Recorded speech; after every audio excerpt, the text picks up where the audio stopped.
उठते उठते जब थोड़ी सी देर हो गई और मैंने कहा तो देखा कि ये दो जेंटलमैन जो है ना अपने तमाम काम कर चुके थे, घर की काफ़ी हद तक कर चुके थे।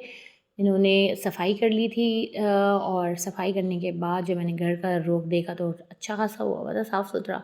बस किचन के बर्तन भी धुले हुए थे लेकिन बहुत फैला हुआ था, चीज़ें अपनी जगह पे नहीं थी। ये थोड़ा बहुत काम था जो मुझे करना था। फिर मैं ये देखकर थोड़ा अपना स्किन केयर करने गई। स्किन केयर किया, स्किन केयर करने के बाद जो है ना, वो तो आपको पता है कितना लाज़मी है मेरे लिए। फिर मैं जाती हूँ किचन में और सनब्लॉक तो मस्ट मस्ट मस्ट है। तो जो है ना, यहाँ की गर्मी में वरना आप भस्म हो जाएँगे। ये देखें जी। ये जो है ना मेरा ऑलमोस्ट ख़त्म होने वाला है, तो लेकिन फिर भी इसने बहुत साथ दिया है मेरा ना स्किन को प्रोटेक्ट करने में। इतनी हीट थी, इतनी हीट है आजकल, इतनी हीट है यहाँ पर कि आपकी सोच से भी ज़्यादा हीट होगी अगर आप यहाँ नहीं रहते तो। फिर मैंने जब बाहर आई तो देखा कि ये लो यहाँ पर तो धुलाई-शुलाई शुरू हो गई थी, तो जनाब इन लोगों ने पोर्च को अच्छी तरह धोया। फिर मुझे बाद में पता चला यहाँ का कुछ प्लान था, जो स्विमिंग पूल आया था वो यहाँ रखने का प्लान था। इस वजह से दोनों ना इतने एक्साइटेड थे कि इन्होंने फटाफट दरवाजे ये वो सब क्लीन कर दिया कि यहाँ पर बच्चे का स्विमिंग पूल आएगा। और बच्चे को इसलिए काम करने का शौक़ चढ़ा हुआ था कि इसको पानी का हर मैं आई किचन काम तो सारा किया हुआ था, बर्तन भी धुले हुए थे, बस पूरा किचन फैला हुआ था। अब मुझे ये करना था, समेटना था और इन लोगों के लिए बनानी थी गरम-गरम रोटी। और कीमा तो मैंने रात को बना रखा था। तो चलें देखते हैं क्या होता है आज। भाई जब वीकेंड की वजह से देर पे उठी तो सारे काम माशाल्लाह से हुए हुए थे, बर्तन धुले हुए थे। मेरे मियाँ साहब ने हरकत की हुई थी कि उन्होंने बर्तन धो लिए थे सुबह-सुबह। तो जो है ना, मैं उठी तो मुझे सारा किचन जो है ना वो धुलने के बाद भी सारा फैला हुआ था। तो मैंने कहा सबसे पहले मैं ये समेटूँ। समेट कर मैंने सफाई शुरू की किचन की, क्योंकि जब तक मैं उठी थी ना तो बाहर की ये लोग सफाई कर ही रहे थे। और मुझे बड़ी खुशी हुई कि मेरा बेटा भी ना अब घर के कामों में थोड़ा बहुत हिस्सा डाल देता है जहाँ तक उससे हो पाता है। तो इस तरह जो है ना, लोगों का आपस में रहना मुश्किल नहीं होता, सब एक दूसरे की हेल्प कर रहे हो। तो फिर मैंने आटा डीफ्रोस्ट नहीं किया था, जो गूंद के रात में रखा था वो मैंने फ्रीज़र में रख दिया था। मैंने कहा थोड़ा सा आटा और बना लूँ, तो बस मैंने थोड़ा सा आटा बनाया है। आटा बनाने के साथ साथ साइड में काम भी निपटाती रही हूँ। और ये जो आ गए पानी भरने लगे, मैंने फिर पराठे बनाए, ये थोड़ी बहुत हेल्प कर रहे थे दोनों। तो जो है ना, बस पानी की एक ऐसी नीड होती है ना जो कभी ख़त्म ही नहीं होती। गर्मी में आप जितना भी पानी पी लेना आपको लगता है कम है। तो जनाब ये मेरी बन गई थी पतली-पतली चपातियाँ। जब मैं चपातियाँ बना रही थी तो मैं सोच भी रही थी कि यार आज ओवरऑल थोड़ा सफाई कर ही लूँ। तो आपको पता है कि हमारे माइंड में हर एज़ अ ख़वातीन ना प्लान तो चलते ही रहते हैं कि अब क्या करना है, नेक्स्ट क्या करना है, ये क्या करना है, वो क्या करना है। तो बस मैंने रोटियाँ बनाई, फटाफट से फिनिश की हैं। और एक तरफ मैंने चाय भी रखी हुई थी। मुझे कीमा तो मेरा बना हुआ था, तो मुझे खाना बनाने के लिए ना ज़्यादा मुश्किल नहीं हुई। और जो है, मैंने थोड़ा अपने चावल भी बॉयल किए थे और मैंने चावल भी बॉयल होने रखे हुए थे क्योंकि मेरे चावल खाने का मूड था। वाइट चावलों के साथ जब आप कीमा खाएँ ना तो बहुत मज़े का लगता है। और इम्तियाज़ से जो ग्रॉसरी लेकर आई थी वो मैंने सारी की सारी वेजीज़ एक साथ कट करके बॉक्स में करके रखी थी। ये साहब यहाँ नहा रहे थे और मुझे इनको देख के मैंने एक फ्राइड राइस बनाया था रात में। तो मैंने देखा कि भई एग मैंने 3 अदद एग फ्राई करके निकाल लिए। उसी ऑयल के अंदर थोड़ा और ऑयल मिक्स किया, फिर थोड़ी मोटी कटी हुई प्याज स्क्वायर शेप में मैंने फ्राई की। फ्राइड राइस इतना मज़े का होता है ना कि गर्मियाँ हों सर्दियाँ हों आप किसी भी सीज़न में खा लेते हैं। और बहुत लाइट होता है, इसमें मसाले तो होते नहीं हैं, सिर्फ वेजीज़, राइस, एग और थोड़ा सा चिकन।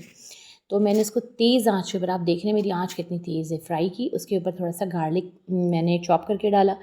जब गार्लिक और प्याज हल्का सा सौते हो गया तो मैंने इसके अंदर ये तेज़ आँच के ऊपर वेजीज़ डाली हैं और इनको हल्का सा स्टर किया और फिर आँच और मज़ीद बढ़ा दी है, क्योंकि स्लो आँच के ऊपर ना ये बिल्कुल सॉगी हो जाएंगी और नरम सब्ज़ियाँ जो है ना वो चावलों में मज़े की नहीं लगती। तो मैंने इसको जल्दी जल्दी चलाया है। अच्छा, राइस ना मैंने उबाल के और ऑलरेडी रख दिए हैं ठंडे होने के लिए। चाइनीज़ राइस मैंने जिनसे सीखा है ना वो एक खुद चाइनीज़ हैं, तो उस वजह से जो है ना मैं उनकी रेसिपी फ़ॉलो कर रही हूँ। चाइनीज़ राइस के लिए मैंने जो चाइनीज़ हवा में खुले बर्तन में रखे थे ना वो बिल्कुल जब सूख ठंडे हो जाएं तो हमें उनको गर्म वेजिटेबल्स में डालना है। इससे ये होगा कि आपके राइस ना जितना भी आप फ्राई करें, टॉस करें, वो टूटेंगे नहीं। ठीक है, तो ये एक तरीका होता है चाइनीज़ राइस बनाने वाले का, जो एक्चुअल में चाइनीज़ है ना वो लोग इस तरह से बनाते हैं। तो मैंने इसके अंदर सारे मसाले, ब्लैक पेपर, वाइट पेपर, थोड़ा सा गार्लिक पाउडर, ग्रीन चिली भी मैंने इसमें ऐड किया था, पाउडर डालकर ऐड किया। वो जो रेड कलर की आप देख रहे हैं ना वो है रेड पेपर, जो मैंने बहुत ही मज़ेदार से लगा फ्लेवर वो आया और मैंने डाल दी। ये चिकन मैंने उसमें श्रेडेड ऐड की है जो मैंने बॉयल करके कर ली थी। और फिर यकीन माने इसकी जो खुशबू हो रही थी ना, I can not tell you. फिर मैंने एक चाइनीज़ फ्राइड राइस का 2 चमचे मसाला भी डाल दिया है ताकि उसका हल्का सा फ्लेवर आ जाए। चाइनीज़ फ्राइड राइस शान का और डिफरेंट मसालों का भी ले मिलता है, मैं ज़्यादा तो नहीं बट ये मैंने थोड़ा सा डाला। उसके बाद मैंने ये डाल के मिक्स किया, उसके अंदर मैंने थोड़ा सा क्यूब नहीं है तो आप चिकन पाउडर भी डाल सकते हैं, वो भी डाल के मैंने अच्छी तरह से स्टर किया। और फिर मैंने ये ग्रीन चिली का जो पेस्ट आपको बताया था ये थोड़ा सा डाला है क्योंकि ये थोड़ा पेस्ट था। ये मसाला जो है ना मॉइस्चर होना चाहिए इसके अंदर, तो चावलों के अंदर मॉइस्चर की वजह से अच्छा फ्लेवर आता है। अगर ये लिक्विड होगा या बहुत ज़्यादा गीला होगा या बिल्कुल ड्राई होगा तो दोनों सूरतों में नहीं चलेगा। इसके अंदर जो है ना वो टेक्निक अप्लाई करते हैं फ्राइड राइस के अंदर, जो मैंने पूरी की पूरी कोशिश की बनाने की। फिर मैंने थोड़ा सा सोया सॉस डाला और विनेगर ताकि इसमें अच्छा सा फ्लेवर इन्हांस हो जाए। ठीक है, मैंने इसका अच्छा कढ़ाई में बनाने का मकसद ही है कि ना हर तरफ से स्टीम बाहर निकल जाए। स्टीम हमें अंदर नहीं छोड़नी, वरना ये जो है ना ये कभी भी ढक कर पकाएंगे ना तो इसका ना वो फ्लेवर आएगा और ना ये कलर्स जो मैंने इसको बरकरार रखा हुआ है। ये देखें आप, फिर मैंने हल्का सा वाइट पेपर डाला एंड में। फिर थोड़े थोड़े करके मैंने 4 हिस्सों में राइस डाले। थोड़ा सा राइस डाला, फिर फ्राई किया, फिर थोड़ा सा राइस इनको खोल के डाला है मैंने। ठीक है, अब ये राइस बिल्कुल ठंडे रूम टेम्परेचर पर है और सब्जियां बिल्कुल गर्म है। ये राइस इतने अच्छे फ्राई हो गए थे, इतने अच्छे फ्राई हो गए थे कि बिल्कुल भी नहीं टूटे थे। अभी मैं आपको इसकी फ़ाइनल सर्विंग भी दिखाती हूँ। ये देखें, फिर मैंने चौथा हिस्सा राइस का डाला, फिर मैंने इसको अच्छा सा स्टर लगाया, तेज़ आंच के ऊपर फ्राई कर रही हूँ ताकि राइस भी अच्छी तरह फ्राई हो जाए और सब्जियां जो है हमारी वो भी नरम ना पड़े।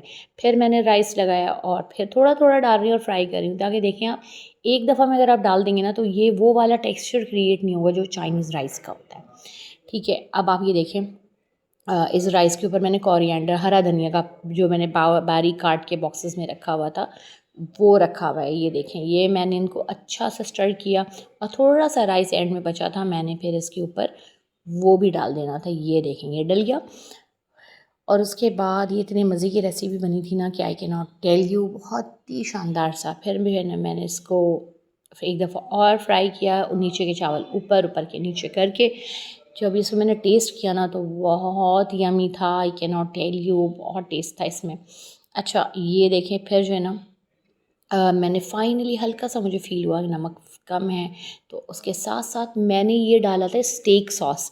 स्टेक सॉस डालने का एक फ़ायदा मुझे ये हुआ कि ये बिल्कुल ड्राई नहीं हुए, मॉइस्चर था इसमें और इसके अंदर एक हल्की सी मिठास होती है, तो वो तो इसमें खाने में समझ लें जान आ गई। इतना मज़े का बना था ना कि आप ज़रूर ट्राई कीजिएगा और जब आप इसको फाइनली बनाएं और खाएं तो मेरे साथ ज़रूर शेयर कीजिएगा कि ये रेसिपी आपकी कितनी हद तक कामयाब बनी, क्योंकि ये मेरी अपनी नहीं किसी चाइनीज़ साहब की रेसिपी थी तो मैंने वो आपको फॉलो करके बताई है। ठीक है, ये देखें, ये 100 आउट ऑफ 100 मेरी तरफ से रेडी थे। फिर मैंने कहा मैं अच्छी तरह से इसे सर्व करूँ, क्योंकि सर्विंग जितनी प्यारी होती है ना, खाने का इतना अच्छा दिल चाहता है। और खाने के कलर और खुशबू, ये 2 चीज़ें हैं ना जो हमेशा अट्रैक्ट करती हैं। ये देखें, ये था इसका फाइनल लुक। लाइट मेरी बंद हो गई थी इसलिए इस पर लाइट नहीं आई। Thank you for watching.